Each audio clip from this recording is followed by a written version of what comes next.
Philippines. Amazing places where living heritage endures. Samar's 2-kilometer San Juanico Bridge held the national record until 2022. Nearby, Base's Tikog Reed Banig depends on something less secure: each generation of artisans. If weaving cannot support a household, the loom eventually goes quiet. If residents are pushed out of an old district, restored walls may remain, but kitchens, workshops, and rituals leave with them.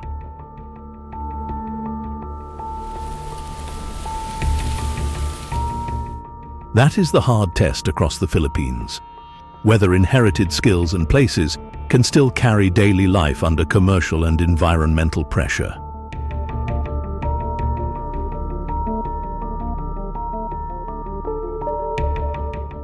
I believe protection must secure livelihoods and local control, not merely preserve an image.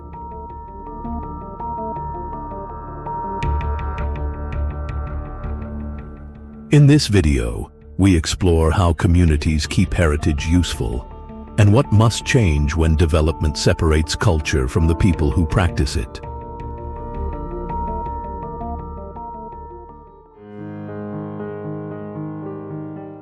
A river can look untouched and still depend on strict human limits.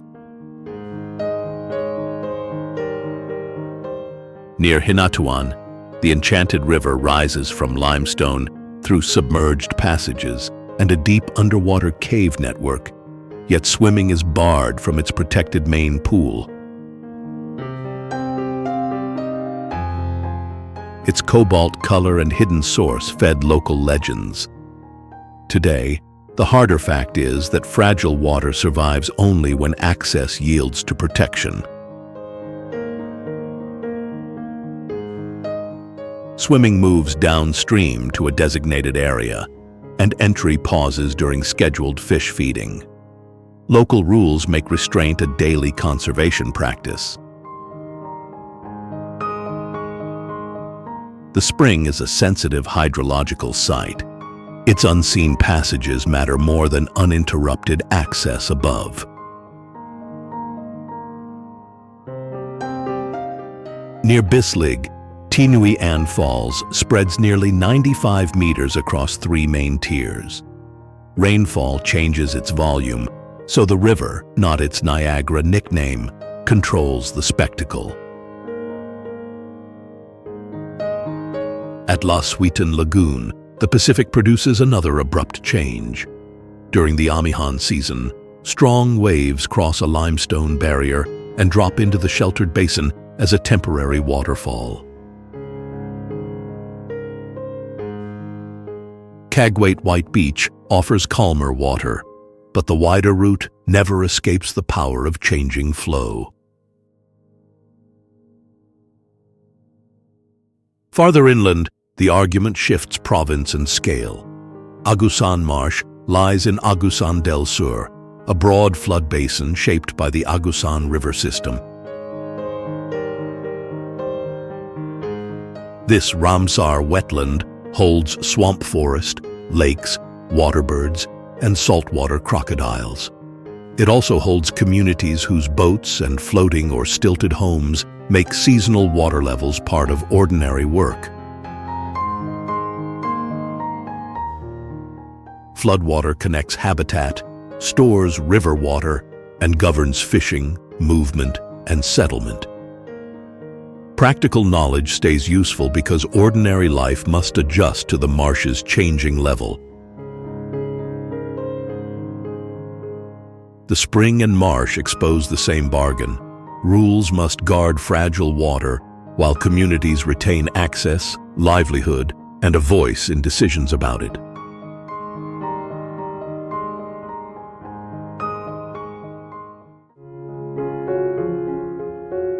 A fast-growing mountain city presses against the same ridges that feed it, drain it, and hold its inherited identity.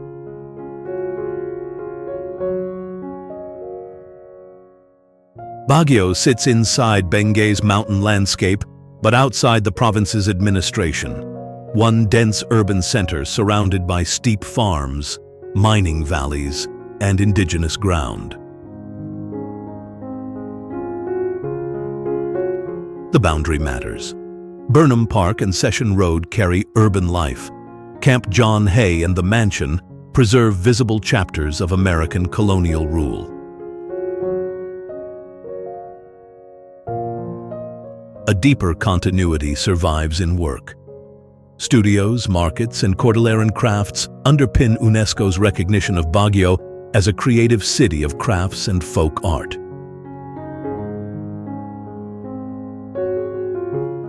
Recognition can bring income and protection.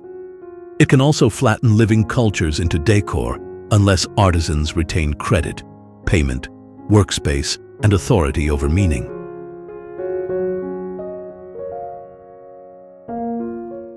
Beyond the city boundary, Bengay's steep farms turn difficult slopes into highland vegetables and strawberries.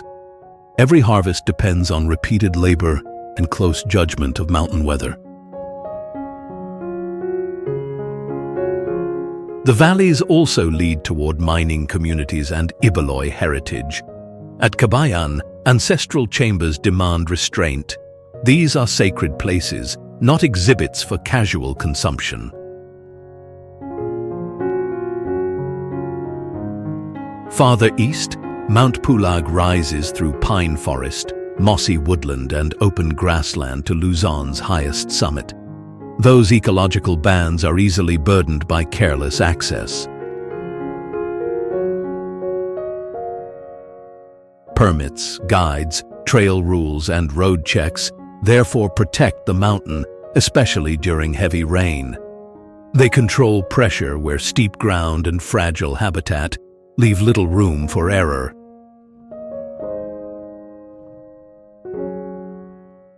Baguio carries its own strain: congestion, stressed watersheds, and mounting waste. Growth may fund conservation, yet it can also consume the land and workspace that keep heritage useful.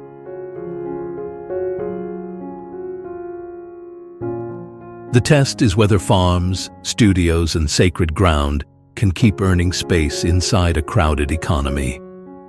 Without that space, recognition becomes branding.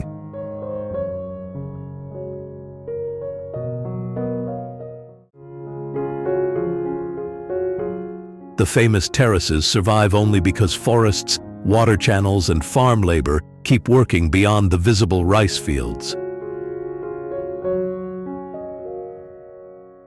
Around Batad, roughly 1,100 meters above sea level, each paddy depends on water descending from upland forests and channels maintained by families and neighbors.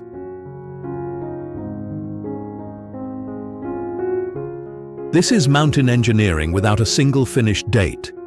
Earthen and stone walls hold narrow fields against steep slopes, yet every planting cycle demands another round of repair.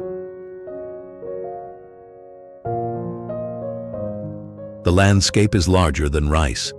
Paddies, villages, irrigation channels, and carefully managed forests form one working structure.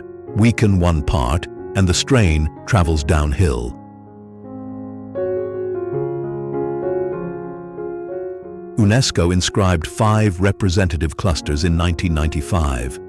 Batad and Bangaan are the two within Banawe, recognized not as isolated monuments, but as parts of an active Ifugao landscape. The familiar claim that every terrace is 2,000 years old flattens that history. The tradition is ancient, while individual fields were built and expanded at different times.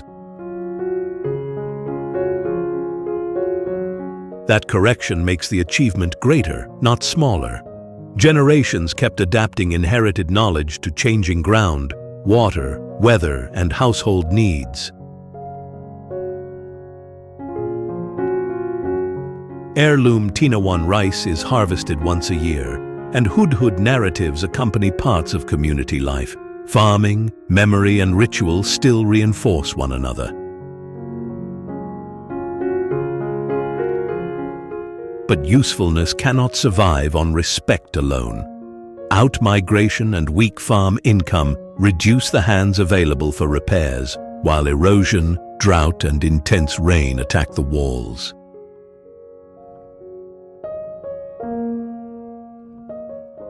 In November 2025, a landslide damaged part of Batad and its irrigation. One broken channel can cut water from fields below and multiply the repair burden.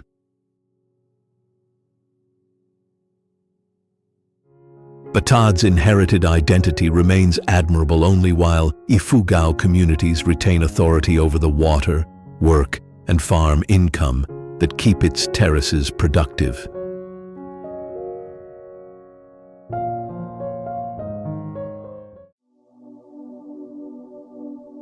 Iligan's greatest natural spectacle is also working machinery for Mindanao. From Lake Lanao, about 700 meters above sea level, the Agus River drops toward Iligan Bay through ravines, major falls, and hydroelectric plants. That steep gradient shaped two identities at once: the city of majestic waterfalls and an industrial center supported by descending water.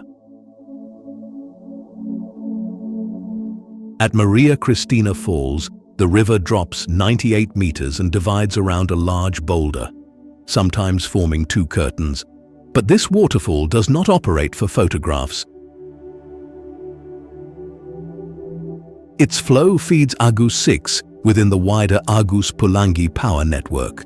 Plant operations, maintenance, and watershed conditions alter the volume, so older tourism images cannot promise today's display. Advanced coordination with the Iligan City Tourism Office is required. This is a working power site where public access must yield to operations and current conditions. Mimbalot Falls brings the water closer to human scale, spreading across irregular rock into low cascades and shallow sections. After rain, those sections can change quickly. The neighboring Eco Park has conventional swimming pools, separate from the natural river. Managed recreation does not erase the river's own limits. Tinago Falls demands a physical bargain. Roughly 500 steps descend into a shaded ravine, and every step must be reclaimed on the return. Below, water drops 73 meters into a deep blue-green lagoon. Guides, life jackets, and managed raft rides may control access when conditions allow. Heavy rain can raise the river fast, thicken spray, conceal submerged hazards, or close the site. Across Iligan, water decides the schedule. Across Iligan, guides, tourism staff, plant operators, and watershed communities coordinate around the same moving resource. That shared work, not the postcard waterfall, is the inheritance.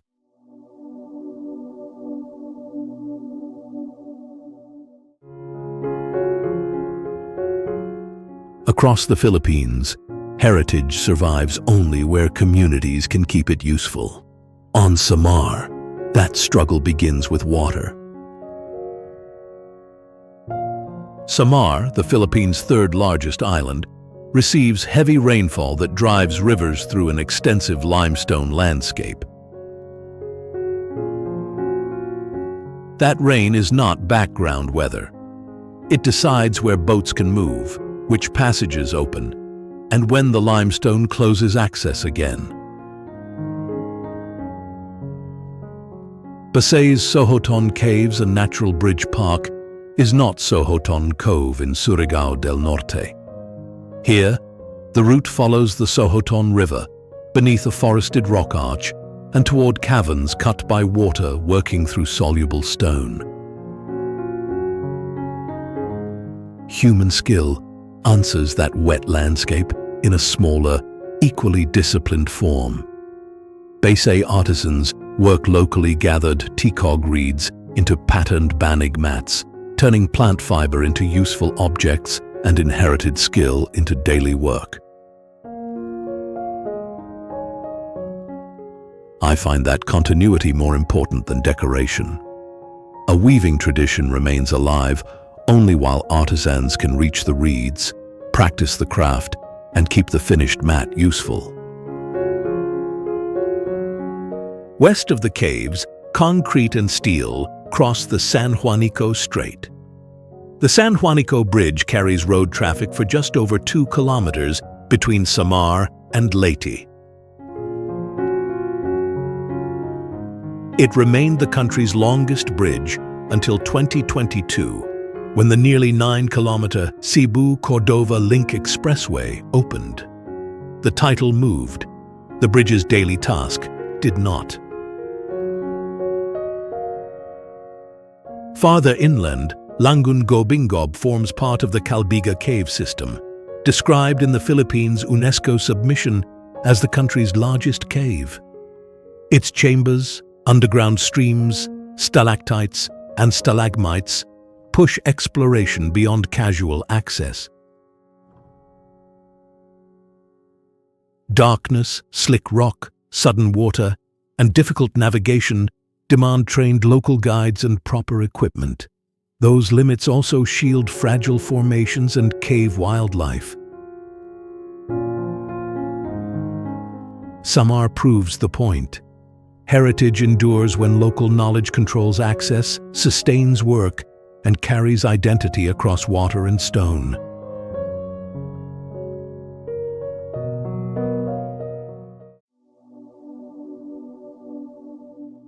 Boracay shows the cost of limits imposed late.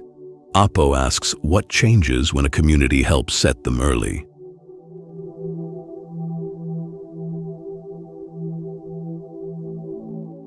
Apo's barely 70 hectares sit within nearly 700 hectares of protected land and surrounding water.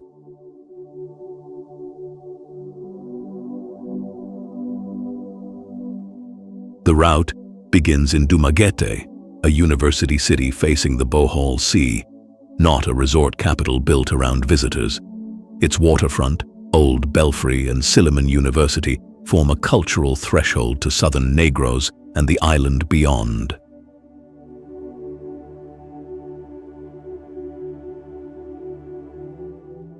The crossing itself sets the terms. Small outrigger boats move only when the sea allows, because access still answers to wind and water rather than a fixed tourist timetable.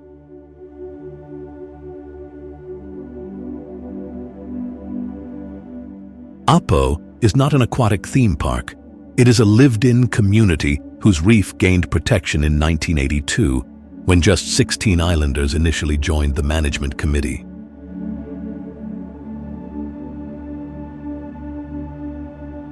Residents and marine scientists then built something larger than a closed zone. More than 4 decades of coral and fish surveys turned local work into an influential model for community-based marine management.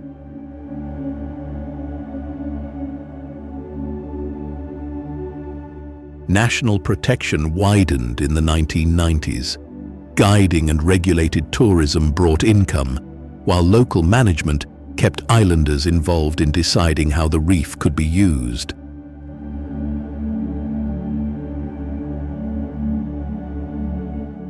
That bargain remains exposed. Powerful cyclones damaged parts of the sanctuary in 2 consecutive years, while warming water, physical contact, and concentrated visitation continue to press the coral.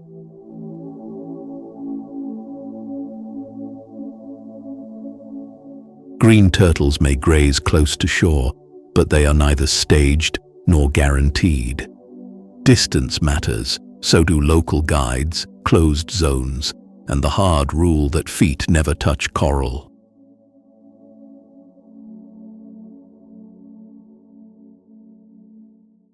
Apo turns the film's question into a working answer. Inherited knowledge becomes modern income, while islanders retain a decisive role in the shore's use.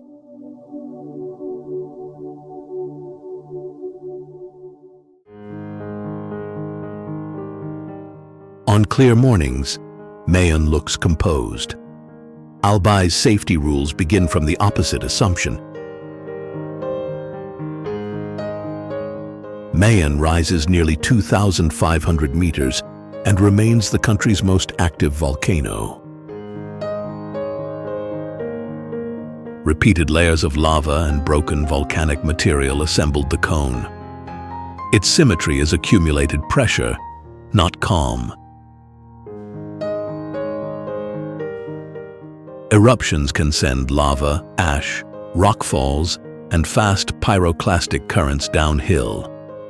Heavy rain and typhoons can seize loose deposits and drive lahars through river channels. The Cagsawa ruins make that pressure historical. A bell tower and masonry from an 18th century Franciscan church remain after the major eruption of 1814 overwhelmed Cagsawa. The celebrated view is also a record of recovery. Communities absorb the volcano's costs without abandoning the land that supports them. Farms and towns remain because volcanic ground provides soil, water, and livelihoods, as well as danger. Here, heritage survives through use, land worked, knowledge applied, and risk treated as daily discipline. Nearby, Quitinde Hills breaks Mayan's severe geometry with a lower, uneven foreground. The Pilinut Hills give Albay another scale, not an escape from volcanic pressure. That pressure dictates movement. FIVOLC's bulletins, evacuation orders, closures, and the 6-kilometer permanent danger zone outrank schedules. Only authorized viewpoints and tours belong here. Cloud can erase the summit in minutes, but it cannot erase the hazard. Poor visibility makes official monitoring more important, not less. Development and tourism can help preserve Cagsawa and support local income. They fail when communities lose authority over the land, work, and safety rules that keep Albay functioning. Under Mayon, continuity is measured in fields replanted, warnings obeyed, and knowledge passed on before the next eruption.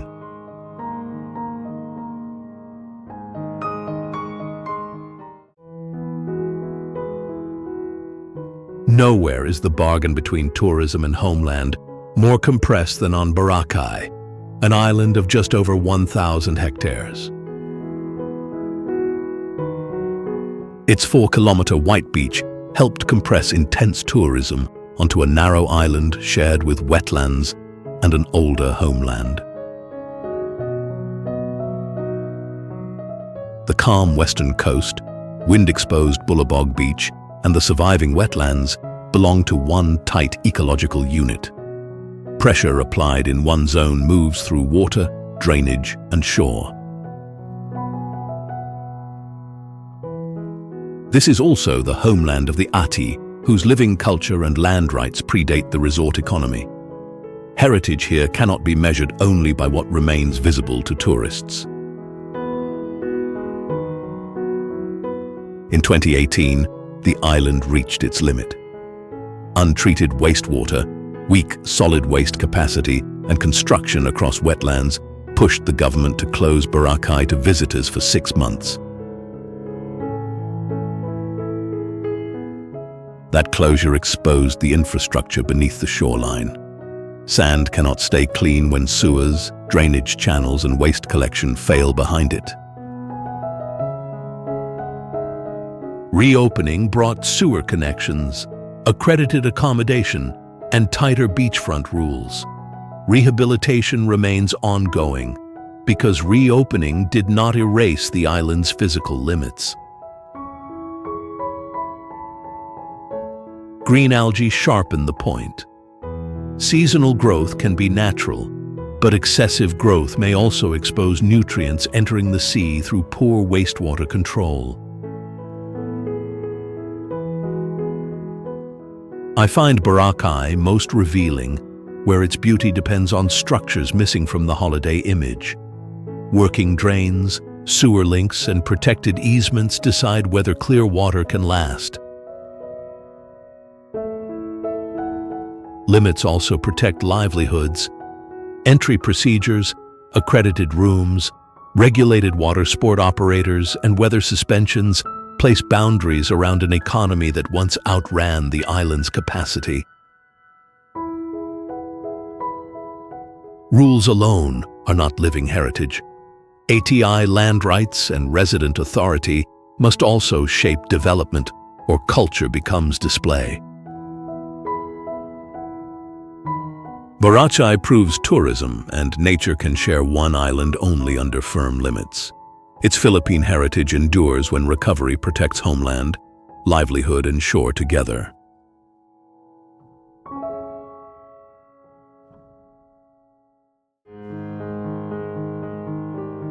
The greatest mistake at Lake Cebu is to call it untouched. Its heritage survives because people still work the water and land.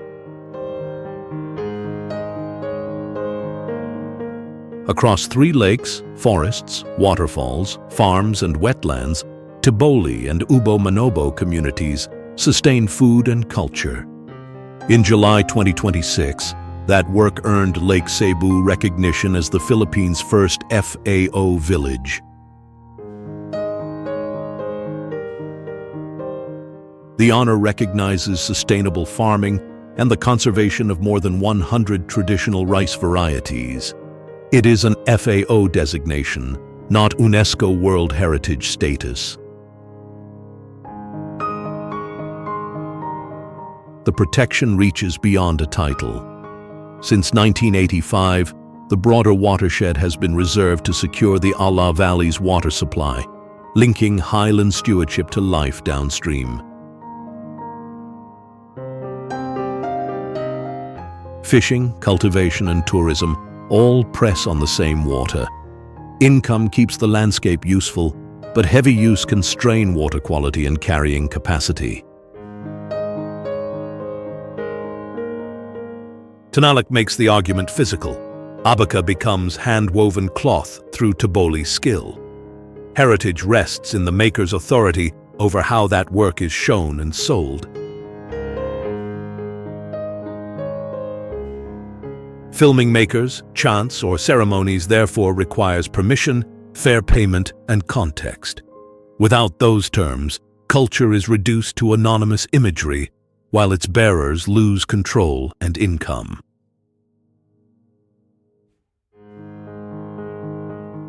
At the 7 falls, cascades cut through green ravines while a zip line crosses overhead. The contrast concentrates Lake Cebu's bargain. Spectacle must remain answerable to the landscape. Local authority and weather closures govern boat, trail, and zipline operations, holding pressure below the point where it overwhelms water, trails, and wildlife.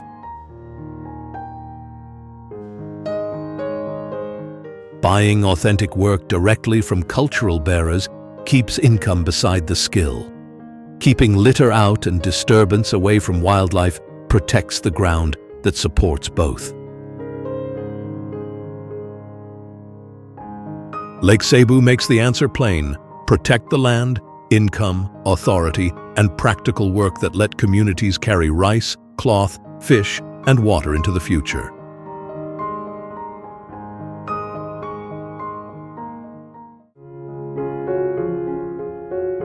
More than 1,000 hills in central Bohol look volcanic, yet not one is a volcanic cone. Across the broader formation, more than 1,200 mounds rise from ancient reef limestone, uplifted and then carved by dissolution, erosion, and drainage. Grass turns green in wetter months and brown in the dry season. That shift gave the hills their name. The limestone began as reef. Farms and settlements surround them, so protection cannot freeze central Bohol into scenery. It must retain the working land that gives the hills a human setting. Bohol's other emblem is small, nocturnal, and easily stressed.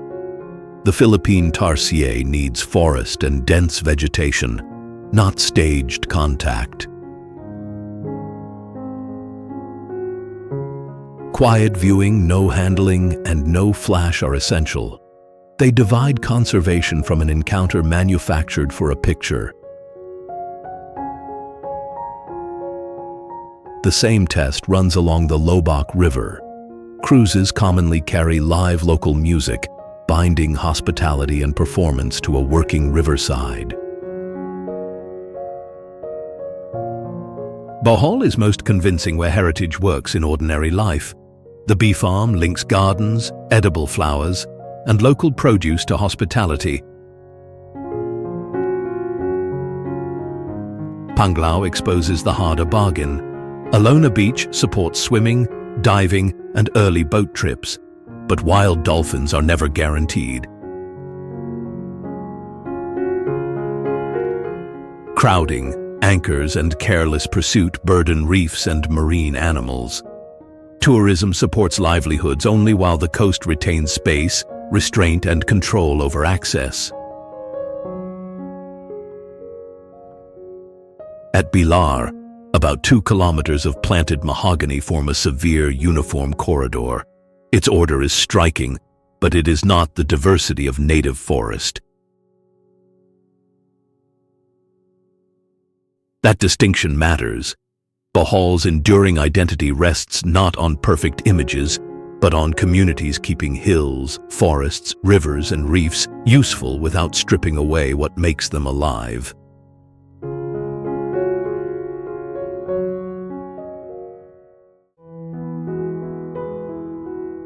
Before a boat leaves Palompon, wind and tide have already decided whether the route is open. Farther south, unstable ground imposes the same discipline on agas-agas.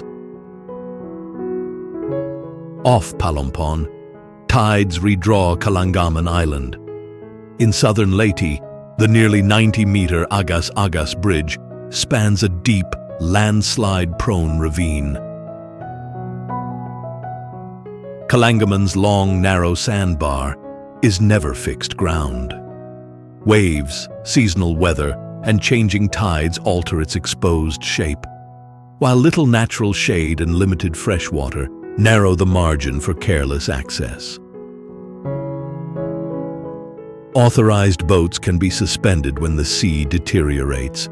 That decision is not an inconvenience. It is coastal authority responding to physical limits. Farther south, Digyo is one of the 4 Cuatro Islas. Its smaller rustic shore sits within fishing waters and coral habitat, so the coast remains working ground rather than empty scenery. The heaviest inheritance lies across Leyte Gulf.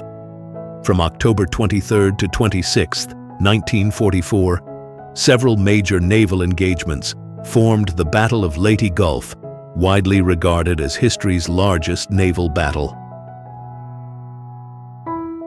The outcome sharply reduced Japan's capacity for major fleet operations. It also fixed Leyte Gulf in national and global memory. At Palo, larger-than-life figures at MacArthur Landing Memorial Park marked the Allied return on October 20, 1944. National memory is anchored to a specific shore. A monument preserves the date. Fishing waters and access rules keep Leyte's coasts in daily use. Both forms of continuity need room. Near Ormoc, Lake Danao Natural Park gathers cooler highland water, forest, bird life, kayaking, and picnics. Protection works by keeping the lake useful without stripping its habitat. At Agas, engineering does not erase instability.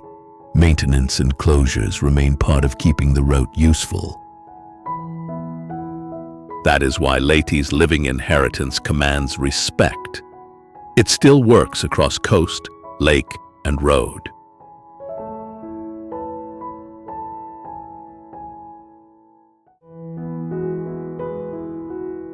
Iloilo earned global recognition through working kitchens, not grand buildings. In 2023, UNESCO named Iloilo the Philippines' first creative city of gastronomy, honoring a living food culture carried by farms, trade, and domestic kitchens. Trade and farming shaped this port city, yet churches, plazas, and commercial buildings preserve only part of the record. Domestic kitchens keep another part in daily use. Local cooks keep lapaz batchoy in daily use. They also prepare pancit molo, which despite its name is a dumpling soup. Far to the northeast, the same province breaks into limestone fishing settlements and open sea. Gigantes Norte and Gigantes Sur anchor smaller islands where scallops and other fisheries support both tables and livelihoods.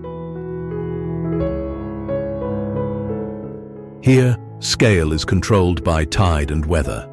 Tanque Lagoon fills with the tides, while boat access can stop when winds or waves make the crossing unsafe. Cabugao Gamay supplies the familiar hilltop image, but the islands also hold a long record of navigation. The ruins of a Spanish-period lighthouse station stand beside a modern light. Coastal engineering from two eras occupies the same ground. The islands have already absorbed severe pressure. Super Typhoon Haiyan damaged homes and boats in 2013. Reefs, endemic forest species, and small communities now face waste, extraction, and concentrated tourism. Temporary rehabilitation closures give limited ground time to recover from tourism surges. Registered operators and life jackets protect crossings. Waste returned to the mainland protects island space. Fishing communities matter because this landscape is also a workplace. Tales of giants carry cultural memory, not established archaeology.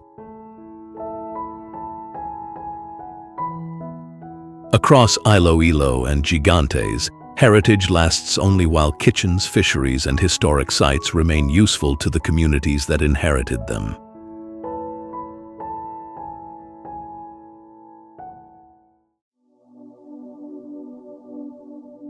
A single wave made Siargao famous, but tangled mangrove roots help keep the island habitable. At Cloud 9, powerful Pacific swells break over shallow reef, while Del Carmen's extensive mangroves buffer coastal communities from waves and storm surge. That contrast defines Siargao. Surfing projects one identity to the world. Reef flats, fishing work, and exposed settlements carry the heavier daily role. Cloud 9's barreling waves break over shallow reef and demand experienced surfers, not casual swimmers. Fame does not soften the physical risk. At Magpupunco, low tide exposes rock pools for swimming or snorkeling when the sea is calm. High tide covers them, and rough water turns the same ledges hazardous. Time controls Sugba Lagoon as firmly as any gate. Access through Del Carmen follows local advisories, and stops during the annual environmental closure from January 10th through February 10th. Outside that closure, kayaking, paddleboarding, swimming, and the diving platform draw activity onto the water. The pause matters because concentrated tourism can consume the place that supports it. Del Carmen's mangroves do more than frame a channel. They shelter fish, provide a community resource, and take force from waves and storm surge before it reaches settlements. That protection became unmistakable after Typhoon Rai, locally called Odette, crossed Siargao in December 2021. Homes, tourism facilities, and coconut stands all carried the damage. The island keeps changing even without a major storm. On the Masin River, canoe trips continue, but the bent palm tied to the famous rope swing fell in February 2023. After each tide and storm, the proof is practical. Mangroves blunt waves, closures by recovery time, and local hands rebuild.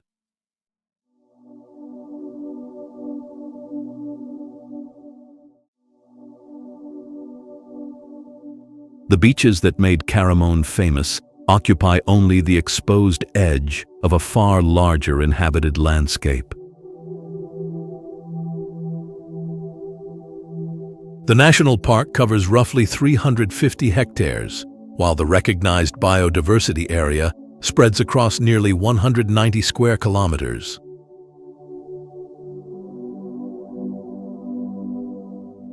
President Manuel L. Quezon established the park in 1938, but it is not the whole peninsula or the island-hopping circuit.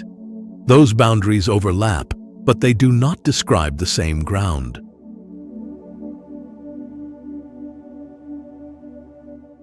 Caramoan rises from mangroves and dunes to forested hills more than 1,000 meters high. Coast, farmland, and hard upland forest fit inside one peninsula.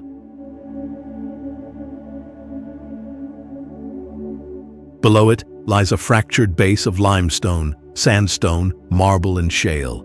Water has cut caves, gorges, an islet lake, and a subterranean river through that mixed rock. Geology alone does not keep Caramoan working. Families farm the plains and coconut land, fish the surrounding sea, clear and maintain trails, and run boats that connect visitors to the islands. I keep returning to that fact. Caramoan is a working homeland, not an empty production set. Its inherited identity holds because local knowledge still earns income and solves practical problems.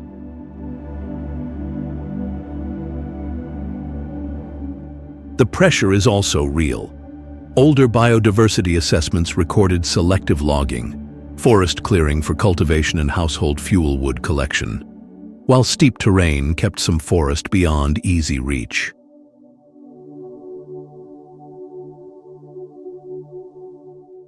Tourism brings a different load. Crowds and waste concentrate around beaches, reefs, and landing points that appear limitless from offshore.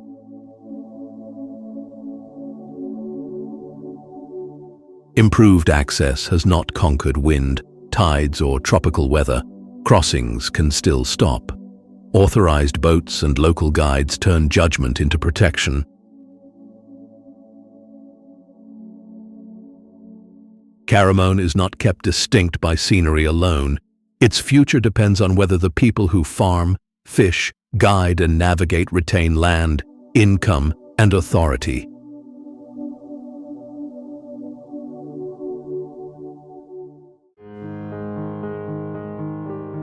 The 100 islands cannot hold still long enough to keep the same count.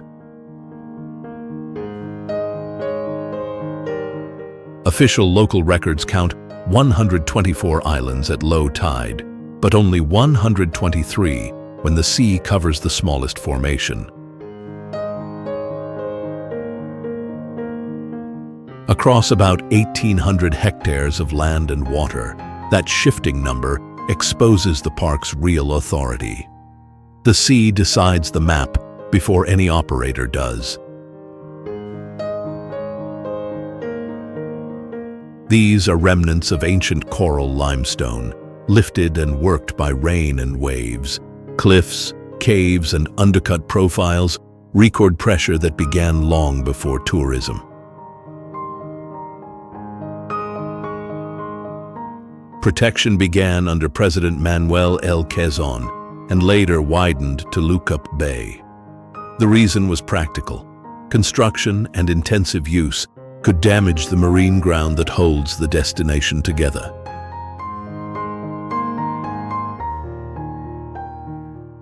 Today, Lucup Wharf channels registration and authorized boat travel. Facilities remain concentrated on a handful of islands, keeping most of the limestone field beyond routine landing. That control protects more than a skyline.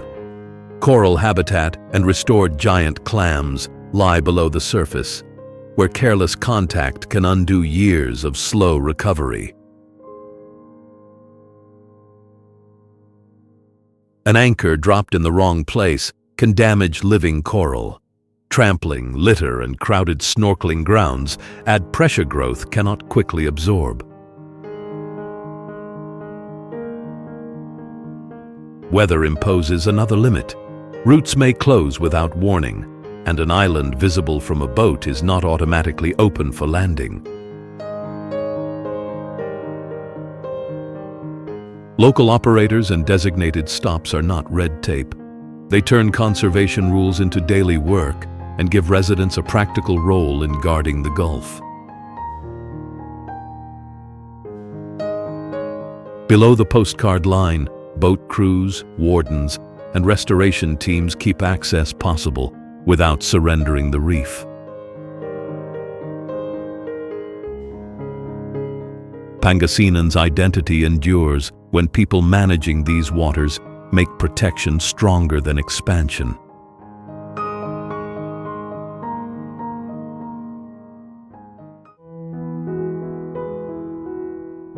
Cebu's oldest claims do not sit behind museum glass. They carry worship, traffic, and commerce through a modern city. The Basilica Minore del Santo Niño and nearby Magellan's Cross remain in an active religious district, while busy roads run south toward mountains and reefs. This is one of the country's oldest urban and trading centers, but age alone does not keep heritage alive. Repeated use does. Sinulog turns devotion to the Santo Niño into a major city festival. Catholic practice remains public, sustained by worship, work, and civic organization rather than display cases. Colon Street shows why inheritance must be tested, not merely advertised. Its official marker says it is the country's oldest street, though Cebu historians dispute the surviving proof. The dispute does not diminish the street. It shows a city testing its own story, while commerce continues around it. South in Badian, Kawasan Falls turns access into controlled physical work. Accredited guides lead groups through the river, swims, and natural slides toward the turquoise pools. The route depends on weather and is not self-guided. Regulation protects access where water, rock, livelihood, and human endurance meet. Oslob carries the sharper contradiction. Whale-shark encounters are unusually predictable because operators feed the animals.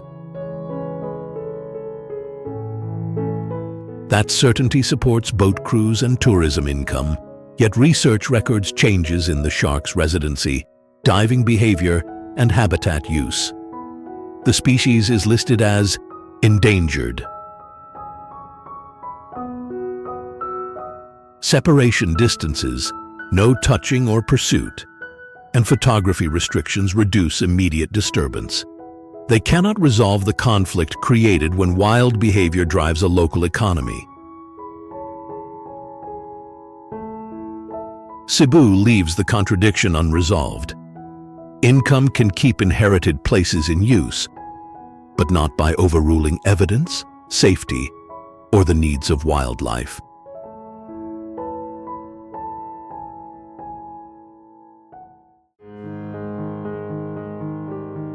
The Philippines' highest summit rises behind a modern metropolis, yet the mountain cannot be protected by city power alone. Mount Apo reaches nearly 3,000 meters, and its protected landscape covers almost 55,000 hectares across Davao, Davao del Sur, and Cotabato. Davao City is the gateway, not the sole owner of the story. The Kadayawan celebration brings forward the distinct traditions of 11 ethno-linguistic communities. That matters because Apo crosses political borders and older cultural ground. Its slopes are ancestral and sacred territory, and indigenous rights are written into the park's governing law.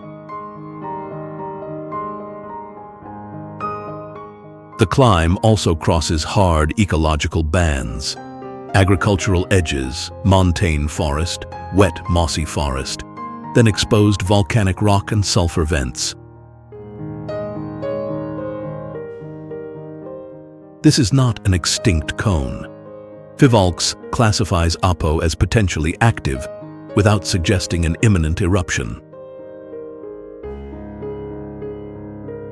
Within these forests lives the Philippine eagle, alongside many species found nowhere else.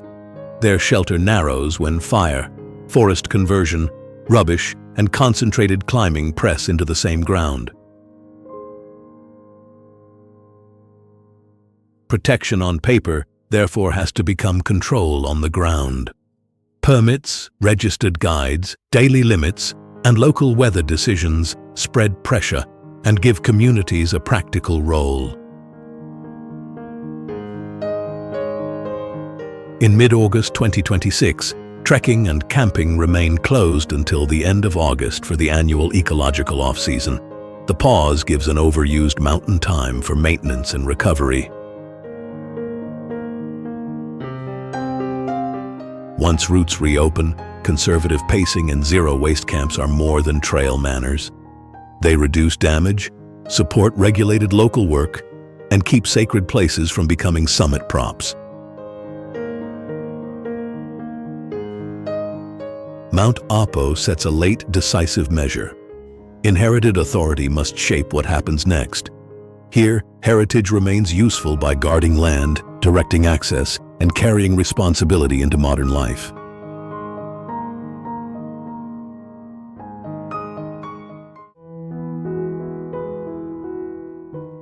A colonial fortress stands on ground that was already a trading settlement before Spain claimed Manila.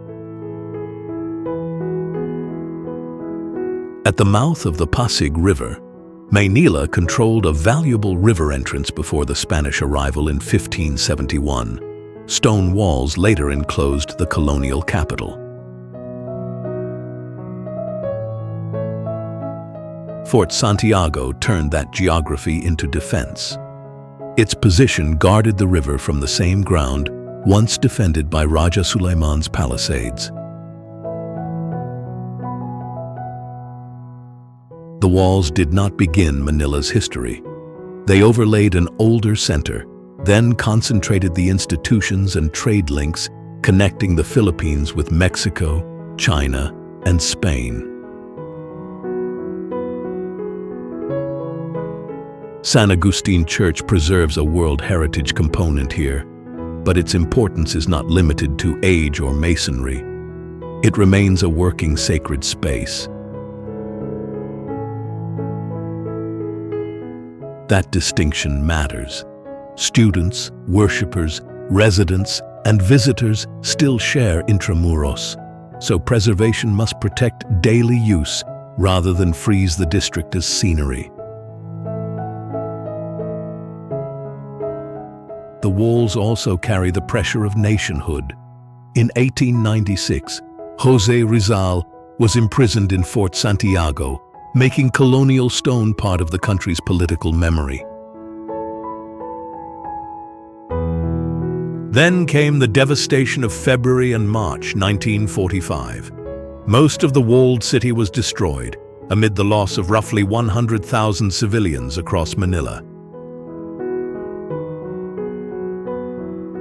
What appears old today is therefore also rebuilt. Since 1979, the Intramuros administration has directed restoration, controlled new construction, and strengthened the district against future disasters. The work is physical. Repair damaged fabric without erasing the layers that give it meaning. What strikes me is the discipline this requires. Fragile masonry needs controlled access, new construction needs limits, and active churches cannot be reduced to stage sets. A church service, a school day, a residence route, and a mason's repair all keep Intramuros from becoming a stage set.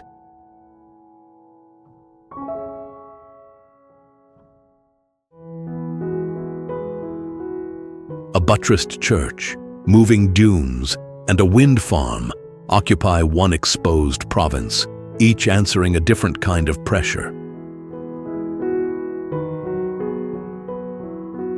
Powai turns earthquake risk into architecture. Bangui turns relentless wind into power. Those buttresses turn seismic pressure into visible structure, a design that helped place the church among UNESCO's Baroque churches of the Philippines. Its authority still rests on living worship, not spectacle. Near Laoag, the La Paz dunes can look like an inland desert, but the sea helped make them. Wind keeps shifting this coastal ground, so the landscape itself refuses permanence. Farther north, Cape Bojador Lighthouse marks the coast above Burgos. At Kapurpurawan, weathered white limestone shows why foot traffic must stay off fragile formations. Across Bangui Bay, the turbines belong to Bangui, not Pagudpud. Commercial since 2005, they convert the same relentless wind from coastal pressure into modern power. Pagudpud itself holds Saud Beach and the separate Blue Lagoon, also called Mayra Ira Beach. Farther on, Patapat Viaduct carries the highway above the sea, forcing transport across exposed coastal terrain. Part of the nearby forest lies within the protected Calvario Patapat landscape. That boundary makes the bargain plain. Roads and tourism may open access, but conservation must set the limit. Tropical storms can close beaches, waterfalls, and roads with little regard for a fixed itinerary. Pagasa, DPWH, and local advisories therefore carry more weight than promotion, especially on the viaduct and exposed shore. When storms close the coast, those limits become immediate. Crews stop, drivers wait, and residents adjust to exposed terrain.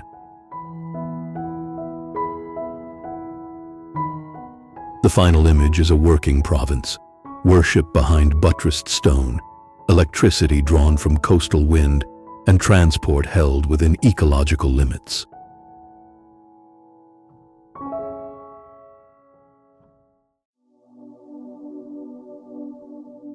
The dark island below Tagaytay is not the whole volcano, but the exposed center of a far larger force.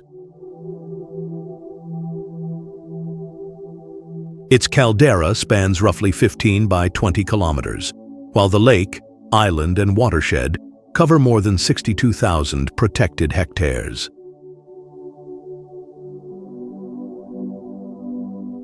That scale changes the meaning of the famous view. Tagaytay's roads, restaurants, and overlooks face an inhabited caldera, not a sealed natural monument.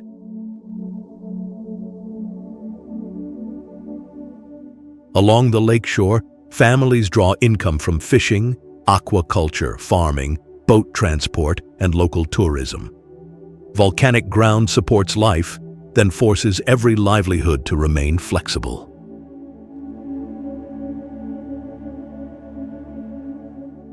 January 2020 stripped away the illusion of calm.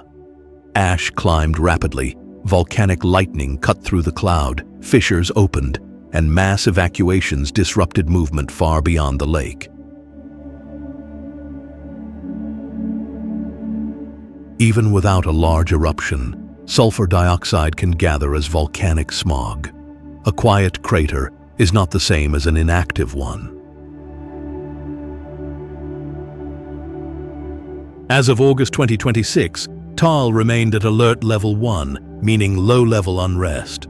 Volcano Island was still closed, while activity continued only along permitted lake routes and ridge viewpoints.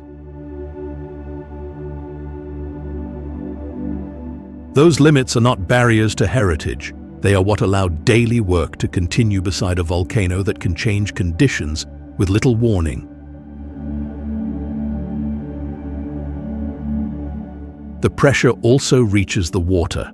Tawilis, the world's only freshwater sardine, anchors local food and fishing, yet overharvesting, damaging gear, and declining water quality have required an annual closed season. Fish cages and dense shoreline development add another burden. Water management now decides whether the lake can keep supporting both income and a species found nowhere else. The hierarchy must be blunt. Access rules, volcanic bulletins, and fishing limits outrank short-term profit.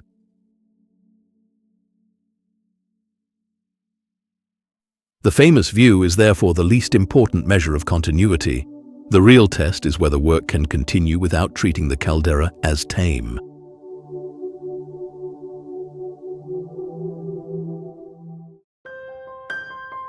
The plain takeaway is that heritage cannot be protected as scenery alone. It needs paid artisans, resident families, working farms, healthy reefs, and rules strong enough to restrain careless construction.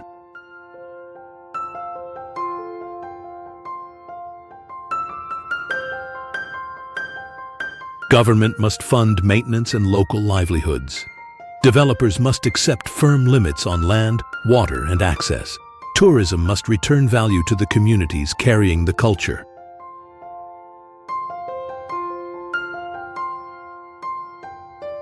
Without that support, a woven mat becomes a souvenir, a historic quarter becomes a facade, and a terrace becomes an image detached from farming.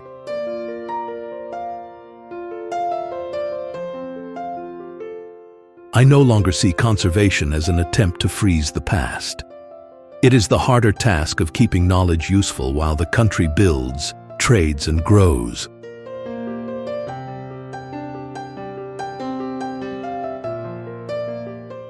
In an archipelago, under intense natural and commercial pressure, that work strengthens national power by keeping change rooted in people and place.